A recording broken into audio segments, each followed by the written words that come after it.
You know, I do my best to extend grace, but sometimes people just make it hard. About a year and a half ago, I had a customer call in and they complained about their homeowners being too much. It wasn't too much. And asked us to reshop it. So we did that. And we came back and said that, with the age of your home and all that stuff, this is the best rate you're going to get. So they said, well, I'm going to reshop it. And we said, fine, go ahead and do that. They went out and talked to a bunch of other agents, and they finally called us and said, look, I found a better rate. I said, oh, really? I said, send that quote in to me if you would, so I could just take a look at it. So they sent it to me, and the first thing I noticed was that the roof age on there was incorrect. Their roof is over 18 years old, and on that quote that they had, it was 6 years old. Now, remember this because it's going to be important here in a little bit.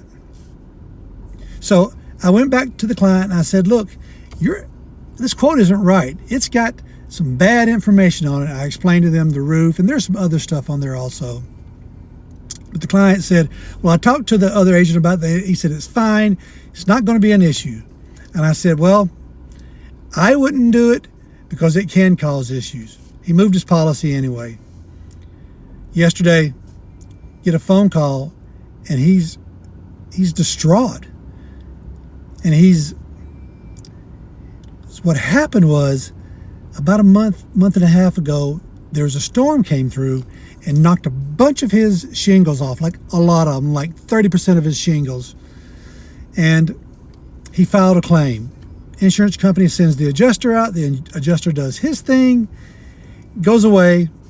Week and a half later, the client gets a letter from the insurance company saying, we're not going to pay for your claim because of material misrepresentation. What does that mean? It simply means that he lied on his application. What did he lie about? He lied about the age of his roof. Now, you may say that the agent lied about the age of his roof, and that's true, but the agent isn't responsible for making sure, well, the agent is responsible, but the client is held responsible for making sure that everything on that application is correct. Now, again, I told you that I told this guy that this was a bad idea. Fast forward to yesterday, he calls me, and he's really upset. He asked me what he could do. I told him there wasn't a whole lot he could do because the insurance company is correct. He misrepresented how old his roof was. What I wanted to say is, what you can do is pay for that roof now. But I didn't. I extended grace, listened to him, and tried to give him some advice, maybe call some different roofers. But anyway, the moral of the story is, you're responsible for your insurance application. If you're getting a good deal, like better than anybody else is giving you, something's probably wrong on there. Take a look at it. Y'all be good.